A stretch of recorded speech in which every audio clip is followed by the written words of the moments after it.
अगर आप कहीं इलेक्ट्रिकल में वर्क करते हैं तो आपने कई बार कंट्रोल पैनल पर इस तरीके से RYB या फिर UVW लिखा हुआ देखा होगा और आप सभी के मन में यही सवाल आता होगा कि आखिरकार ये लिखे हुए वर्ड का मतलब क्या है, इससे हमें किस बारे में पता चलता है। और साथ ही में दोस्तों यह सवाल आपसे इंटरव्यू में पूछे जाने के भी चांस होते हैं क्योंकि इंटरव्यूअर जानना चाहता है कि आपको प्रैक्टिकल कितना नॉलेज है। तो चलिए बिना ज्यादा देरी करे इस सवाल का जवाब मैं आपको बताता हूँ। दोस्तों जैसा कि आप सभी जानते हैं कि हमारे इलेक्ट्रिकल के अंदर जो पावर सप्लाई होती है जिसे हम बोलते हैं फेस न्यूट्रल, वह पावर सप्लाई हमारे दो टाइप की होती है। एक हो जाती है हमारी सिंगल फेस पावर सप्लाई और सेकंड होती है 3 फेस पावर सप्लाई। तो अगर आपको कभी भी इस तरीके से RYB लिखा हुआ देखने को मिलता है तो इसका मतलब ये होता है कि इस जगह हमें हमारी 3 फेस पावर सप्लाई को कनेक्ट करना है जो कि RYB है। इसके अलावा दोस्तों कई बार आपको इस RYB की जगह P और N लिखा हुआ देखने को भी मिल सकता है। इसका मतलब ये होता है कि वहां पर आपको सिंगल फेस पावर सप्लाई जोड़नी है, मतलब कि एक फेज जोड़ना है और एक जोड़ना है आपको न्यूट्रल।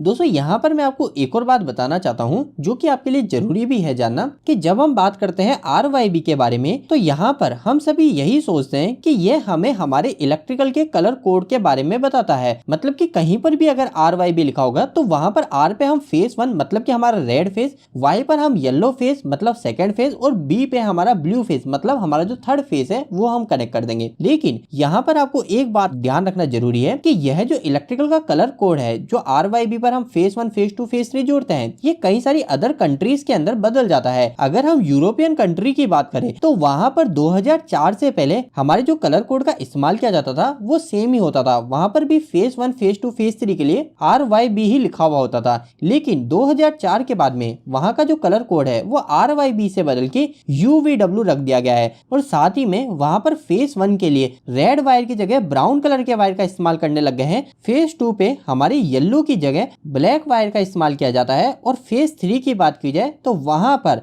ब्लू की जगह ग्रे वायर का इस्तेमाल किया जा रहा है। लेकिन खैर मेरी मैक्सिमम ऑडियंस इंडिया में ही वर्क करती है तो इंडिया के अंदर हमारा जो कलर कोड इस्तेमाल किया जाता है वो यही रहता है RYB, जिसके अंदर R पे हम फेस 1 जोड़ते हैं, Y पे हम फेस 2 और B पे हमारा फेस 3। तो दोस्तों यह तो हमने जान लिया कि RYB का मतलब क्या होता है और कई सारे लोगों को इसका जवाब भी पता था। लेकिन कई सारे लोग UVW को लेके कंफ्यूज रहते हैं कि आखिरकार UVW का मतलब क्या है। तो दोस्तों पहली बात आपको यहाँ पे यह ध्यान रखनी है, जिस तरीके से हम RYB के केस में इसकी फुल फॉर्म भी देख लेते हैं कि R से होता है हमारा रेड फेस, Y से होता है हमारा येलो और B से होता है हमारा ब्लू फेस। इस तरीके से UVW की कोई भी फुल फॉर्म नहीं होती है। UVW का जो इस्तेमाल किया जाता है वह हमारे लोड साइड को बताने के लिए किया जाता है। मतलब दोस्तों आप एक उदाहरण से समझिए कि आपके सामने एक इलेक्ट्रिकल का पैनल है या फिर ये मान लीजिए कि कोई एक मोटर का स्टार्टर है। अब उस स्टार्टर के अंदर आपको किस जगह लाके मोटर के वायर को जोड़ना है और किस जगह लाकर आपको आपकी पावर सप्लाई को जोड़ना है, मतलब आपके जो फेस वायर आ रहा है जो रेड येलो ब्लू फेस आ रहा है उसको आपको कहाँ जोड़ना है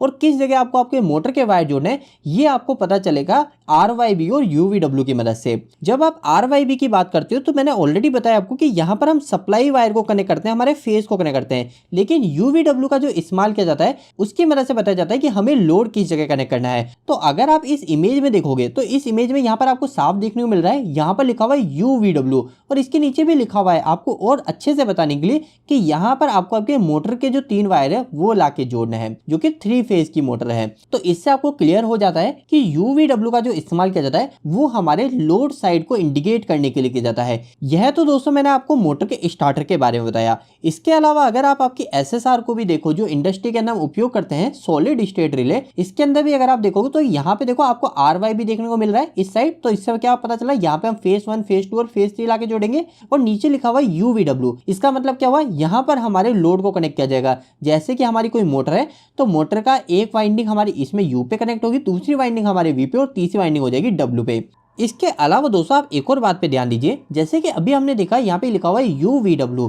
कई जगह पर आपको UVW देखने को नहीं मिलता है, कई जगह पर आपको ऐसे U1 V1 W1 या फिर U2 V2 W2 इस तरीके से देखने को मिलता है। तो आप उस जगह भी कंफ्यूज मत होया कीजिए। इसका मतलब क्या होता है वो भी मैं आपको बताता हूँ क्या होता है दोस्तों, हमारे जितने भी लोड होते हैं, जैसे कि हमारी कोई 3 फेज की मोटर हो गई या फिर हमारा कोई 3 फेज का ट्रांसफार्मर हो गया, जितने भी हमारे 3 फेज के लोड है ना, इन सभी के अंदर क्या होता है, इन सभी के अंदर हमारे वाइंडिंग होती है। वो वाइंडिंग ही हमारे करंट का कंजप्शन कर रही होती है। मतलब एक तरह से हमारा जो लोड है वो लोड हमारी वो वाइंडिंग ही होती है। तो अब जब भी हम 3 फेज मोटर की बात करते हैं या फिर 3 फेज ट्रांसफार्मर की बात करते हैं, तो यहाँ पर जब 3 की बात आ गई ना, 3 फेज से चलने वाले उपकरण की बात आ गई, तो इसका मतलब यह है कि उस उपकरण के अंदर, उस लोड के अंदर हमारे 3 वाइंडिंग को लगाया गया है। यानी कि जो हमारे वायर के जो टर्न हो रखे हैं वो 3 है। जैसे कि अगर आप आपकी 3 फेज मोटर को भी देखोगे, उसके कनेक्शन प्लेट को देखोगे, तो आपको मोटर के अंदर से टोटल 6 वायर निकले हुए देखने को मिलते हैं। जैसे नंबर 1 2 3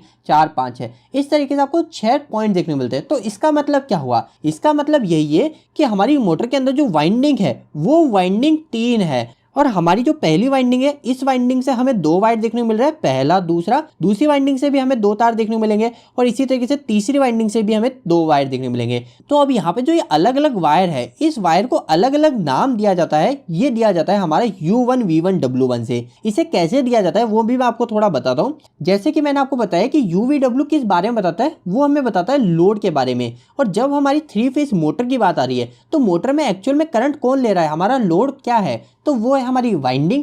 तो वाइंडिंग का ही नाम है यहाँ पे U। इस वाइंडिंग का नाम हो गया V और तीसरी वाइंडिंग का नाम हो गया W। अब ट्रांसफार्मर में भी सेम रहेगा, ट्रांसफार्मर भी 3 फेज का है, तो एक वाइंडिंग का नाम U, दूसरी का V और तीसरी का W। अब जो हमें U1 V1 W1 देखने को मिलता है या U2 V2 W2 देखने को मिलता है, वो इसी से ही नाम आता है। जैसे कि हमारी जो पहली U वाली वाइंडिंग है, इसके जो एक पॉइंट है, जो एक वायर निकला इससे, उसका नाम दे देंगे हमारा U1, दूसरी का नाम दे देंगे U2। इसी तरीके से हमारी जो दूसरी वाइंडिंग है, इसके पहले सिरे का नाम दे देंगे V1, दूसरे का नाम दे देंगे V2। और तीसरी जो W वाली वाइंडिंग है, इसका नाम दे देंगे पहले सिरे का W1 और दूसरी का दे देंगे W2।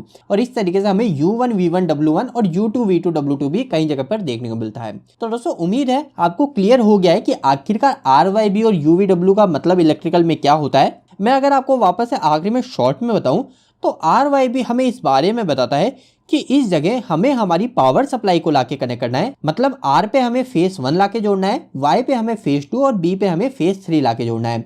और U1 V1 W1 का मतलब होता है कि ये हमारी लोड साइड है। मतलब इस जगह हमें लोड को जोड़ना है। जैसे कि हमारी कोई 3 फेज की मोटर है, तो हमारी जो U वाली जो वाइंडिंग है वो U पे आके जुड़ेगी, V वाइंडिंग V पे आके और W वाली वाइंडिंग W पे। यहाँ पे मैं एक छोटी सी बात और बता दूं, ऐसी कोई प्रॉब्लम नहीं है कि अगर आप U वाली जो वाइंडिंग है मोटर के अंदर वो आप V पे लाके जोड़ दोगे तो हमारी मोटर खराब हो जाएगी। ऐसे खराब नहीं होती है। हमारी जो मोटर की डायरेक्शन होगी, जो मोटर इस डायरेक्शन में घूमनी चाहिए थी, वो दूसरी डायरेक्शन में घूमने लग जाएगी। तो हम वापस से उस वाइंडिंग के वायर को बदल के हमारी मोटर की डायरेक्शन को बदल सकते हैं। डायरेक्शन के ऊपर हम एक और अलग वीडियो में बात करेंगे। उम्मीद करता हूं आज का ये छोटा सा वीडियो आपको क्लियर हुआ होगा। आपको आज का ये वीडियो कैसा लगा, प्लीज इस वीडियो को एक लाइक करके जरूर बताइएगा। अगर आपके मन में इस वीडियो के प्रति इलेक्ट्रिकल जुड़े कोई सवाल रह गए तो आप मुझे कमेंट बॉक्स में कमेंट करके पूछ सकते हैं। इलेक्ट्रिकल पसंद करते हैं, आज ही हमारे चैनल को सब्सक्राइब कर लीजिए। आज के लिए इतना ही, धन्यवाद।